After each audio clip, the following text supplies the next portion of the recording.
NEET national testing এজেন্সির medical entrance পরীক্ষায় paper leak হয়েছিল, পরীক্ষাও ক্যান্সেল হয়েছিল, নতুন পরীক্ষা হয়েছে, কিন্তু 15 জন ছাত্র কমপক্ষে আত্মহত্যা করেছে। ভারতের এমন অবস্থা, শিক্ষায় এমন অবস্থা, কারণ নরেন্দ্র মোদী সবচেয়ে কম শিক্ষিত প্রধানমন্ত্রী। পেপার লিক শুধু 2026-এ হয় নাই, মোদী যখন প্রথমবার প্রধানমন্ত্রী হওয়ার পরে প্রথম যে এন্ট্রান্স পরীক্ষা অনুষ্ঠিত হয় সেখানেই পেপার লিক হয়েছিল। 2015-তে ছাত্ররা 2বার পরীক্ষা দিয়েছে, প্রথম পরীক্ষা ক্যান্সেল হওয়ায়। মাঝখানেও হয়তো লিক হয়েছিল, ধরা পড়ে না, কিন্তু 24, 25, 26 3 বছর লাগাতার হইল পেপার লিক। আপনারা শুনেন, বলেন, education is the backbone of nation, শিক্ষাই জাতির মেরুদণ্ড। কিন্তু মোদী যে অশিক্ষিত, সে দেশটাকে কি করবে? মোদী প্রথমবার শিক্ষামন্ত্রী বানিয়েছিল একটা higher secondary pass মিনিস্টারকে, Smriti Irani. তাও তিনি ডিগ্রি চোরও ছিলেন, শুধু হায়ার সেকেন্ডারি পাসই নয়, ডিগ্রি চোর। এমন লোক যদি ভারতের শিক্ষামন্ত্রী হয়, কে করে সেটা? মোদী করে। তারা কিভাবে কি করবে, একটু তো এক্সপিরিয়েন্স থাকার দরকার। এমন নয় যে শিক্ষিত এমপি ছিল না, ভারতের মধ্যে অনেক ছিল, কিন্তু মোদী সেই অশিক্ষিতগুলোকে বেশি অগ্রাধিকার দিয়েছে। কোথায়? শিক্ষার ক্ষেত্রে, কারণ শিক্ষার ক্ষেত্রে মোদীর নলেজ খুব কম। মোদী কোথায় থেকে কি পাস করেছে তারও খবর নাই। আর শিক্ষামন্ত্রী কি করেছিল?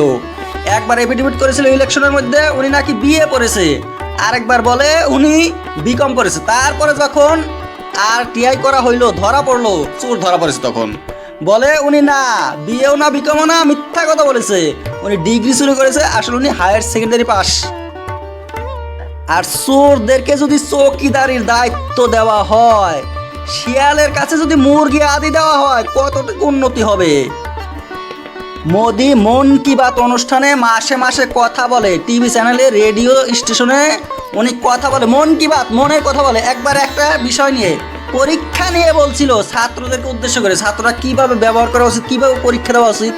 যার পরীক্ষায় কোনো নলেজ নাই, কত নম্বর পেয়েছে মোদী নিজেই জানে না, পাস করেছে না ফেল করেছে, কোথা থেকে কি পড়েছে, সে ছাত্রদেরকে উদ্দেশ্য করে ভাষণ দেয়, বলে তোমরা পরীক্ষার মধ্যে কঠিন প্রশ্নগুলো আগে অ্যান্সার করবে, আগে শেষ করবে কঠিনগুলো, তারপরে সহজগুলো করবে।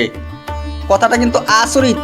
যত প্রফেসর আছে, যত মাস্টার আছে, কোচিং সেন্টার আছে, সবাই বলে যে আগে ইজি কোয়েশন অ্যান্সার করবে, কিন্তু মোদী বলে আগে টাফ কোয়েশন অ্যান্সার করবো। অবিশ্বাস্য কথা, কিন্তু মোদী এমন কথা বলেছিল মন কি বাত অনুষ্ঠানে।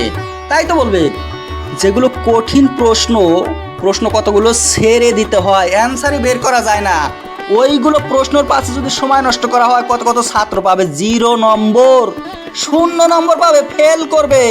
মোদী এই ধরনের বুদ্ধি দেয়।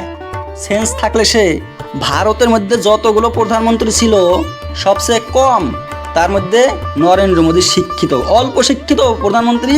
উনি ইংরাজিও জানে না ভালো করে, খুব কম ইংরাজি জানে, হিন্দিতে কথা বলে বিদেশে গিয়ে। বিদেশের মানুষ হিন্দি বোঝে? এই শ্রেণীর লোকদেরকে যদি দায়িত্বভার দেওয়া হয়, অশিক্ষিত লোকদেরকে যদি শিক্ষায় নিয়োজিত করা হয়, তাহলে শিক্ষার কি অবস্থা হবে? ডিগ্রি নিয়ে খেলা করে, যারা ডিগ্রি চুরি করে, সার্টিফিকেট টাকা দিয়ে কিনে, তারা কিভাবে শিক্ষার কি করবে? শিক্ষাই যদি জাতির মেরুদণ্ড হয়, ভারতের মেরুদণ্ড সবচেয়ে দুর্বল, কারণ